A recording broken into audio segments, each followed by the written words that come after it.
Agora, padre, vamos lá. Vamos falar sobre. Não sei se você vai falar isso, se o caminho não teria que ser através do Congresso e tal. Por lei seria pelo Congresso? Pelo Congresso. Quer dizer, aqui, uma vez que não há controvérsia constitucional fundada, então deveria se fazer uma alteração legislativa.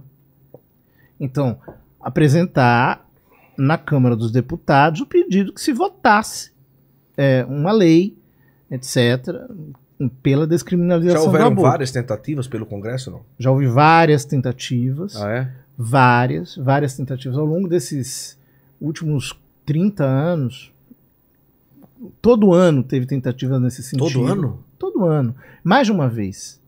As tentativas são inúmeras. Algumas delas não chegam a prosperar já na raiz, né? Naquela época que o senhor fez aquele discurso memorável lá no STF, é isso? No não? STF. Era por conta de mais uma tentativa naquela época, não? Era essa a DPF, era um seminário sobre essa DPF. E o que acontece? Foi interessante, porque eu me lembro que naquele mesmo dia o senador Magno Malta, o então senador, ele não é mais senador, né?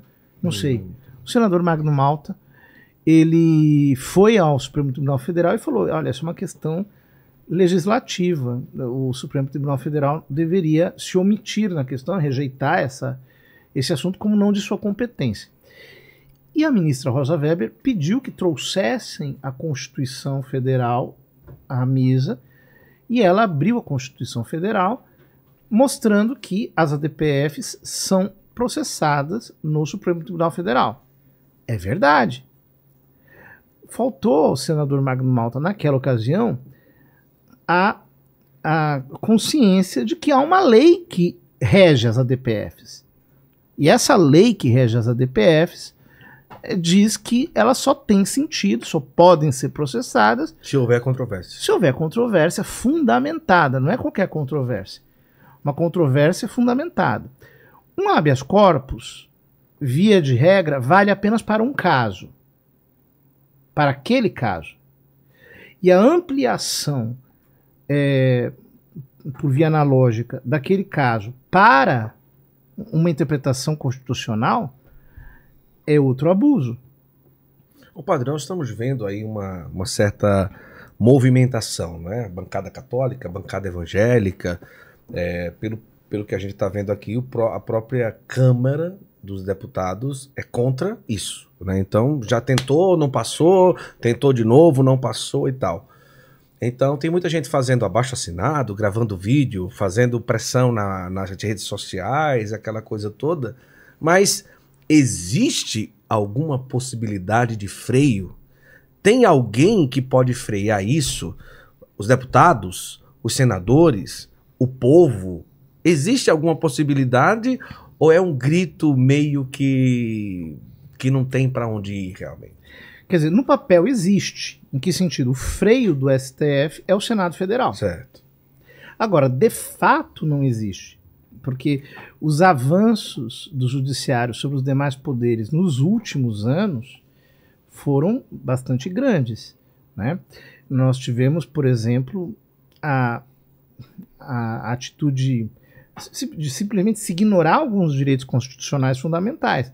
O direito à livre opinião, a liberdade de expressão, direito ao foro natural, ao juiz natural. Quer dizer, um processo não pode começar na Suprema Corte, ele tem que percorrer as instâncias. Uhum.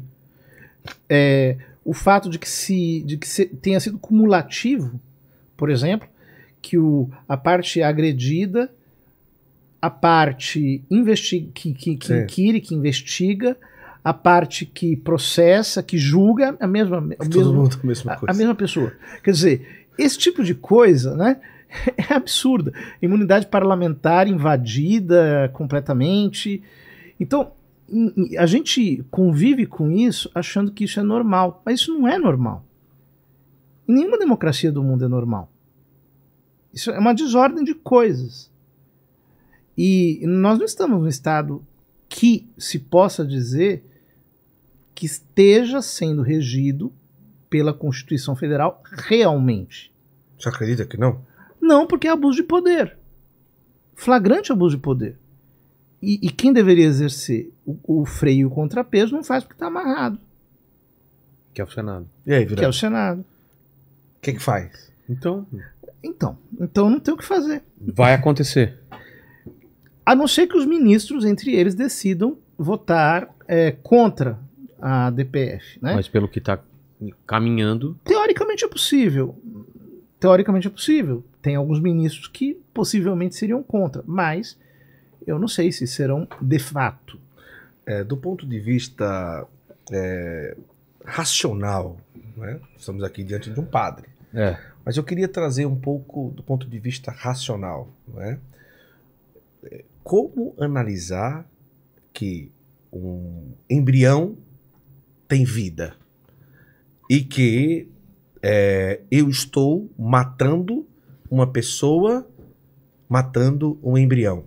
Porque eu já ouvi algumas entrevistas que tem as várias pessoas discussões. dizem quando é que tem a vida? Quando é que tem a vida? Essa é a grande discussão, né? E eu já vi, é a mesma coisa de você matar um molusco. É só Um tumor. É um Já ouvi também tumor que tá tumor, ali e tal, que você retira antes que ele ganhe vida e tal. Do ponto de vista racional, a gente mas não trazendo um pouco do ponto de vista teológico e tal, como igreja, como afirmar que matando o embrião ou tirando o embrião, independente e tal, eu estou criminalmente matando uma vida? A questão é um pouco mais espinhosa, né? Mas respondendo por partes.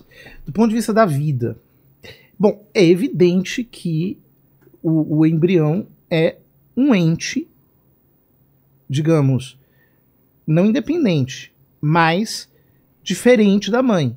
Ele tem uma identidade genética que será inalteradamente a mesma até o fim da sua vida. Ele tem certa autonomia e, de certo modo, quando o embrião ele se nida, mas desde o momento da concepção, ele dá comandos, por assim dizer, ao corpo da mulher. É ele que organiza o corpo da mulher em função da sua sobrevivência. Então vejam, o que é a placenta? Né? Essa casinha em que o embrião, o zigoto, né? Ele cai, ele fica ali, ele se nida, permanece, cresce ali dentro. Quando a mulher não engravida, ela expulsa a placenta. É a menstruação. Então, ou seja, quem faz a mulher não menstruar, no caso de uma concepção, é o concepto.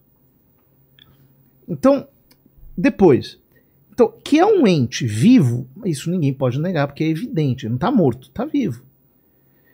Que ele tem uma identidade diferente, também ninguém pode negar, porque isso é manifesto, é fato, é claro, né? Mas o que as pessoas dizem, né? O que esses defensores aí dizem? Eles dizem o seguinte, que o embrião não pode ser considerado pessoa. Inclusive, no texto da DPF, parte do princípio que pessoa é apenas alguém que já é nascido. Eles falam lá. Tá aqui na DPF. Pessoa é apenas um indivíduo da espécie humana nascido. Tipo, de 9 meses... mas vejam, seria pessoa. O que é um absurdo, porque, pensem, né? Quer dizer, o que é ser pessoa? Isso é uma discussão filosófica. E o próprio conceito de pessoa, ele foi gerado no contexto do cristianismo. Né? Hoje todo mundo abusa desse conceito, mas ele é um conceito, digamos assim, geneticamente cristão. Aquele indivíduo vivo que está no útero da mãe, ainda que dependente, em uma situação de dependência total, de que espécie que ele é? Ele é um rato? Não. É um morcego? É uma tartaruga? Não. Ele é humano. É humano, é da espécie humana. Então eu estou querendo dizer que existem indivíduos da espécie humana que não têm a dignidade de pessoa, simplesmente porque não nasceram. O que é nascer? É simplesmente sair do útero? Então quer dizer que a saída do útero é o que faz com que alguém se torne algo que ela não era? Ainda sendo indivíduo da espécie humana? Percebem que isso não tem lógica nenhuma? Não tem lógica. Inclusive, essa DPF pretende descriminalizar o aborto até o 3º mês da gestação, mas com esses princípios está plantando, digamos, os pressupostos para que o aborto venha a ser legalizado até o 9º mês. Porque se eu só me torno pessoa quando eu nasço, então, até um instante antes do nascimento, eu sou apenas parte do corpo da mãe. Guto, e aí? O que você acha? Quando começa a vida? Olha, eu já ouvi muita coisa, né? Eu perguntei também ao padre, porque, claro... tem aborto espontâneo também, que a gente sabe, né? Isso e tal. Mas ainda voltando ainda nessa situação. Então, é possível afirmar que a mulher está grávida com 1 semana, vamos supor, 7 dias de grávida, ali tem um embrião, ali aquela coisa toda e tal. Então significa dizer que se houver um aborto, porque as pessoas colocam muito no termômetro, né? Mas ele nem sente. Tipo assim, ele nem sente, o embrião não sente nada e tudo. Então, a base de pensar assim, ele vai sair como um ovinho, alguma coisa assim, ele não vai nem sentir e tal.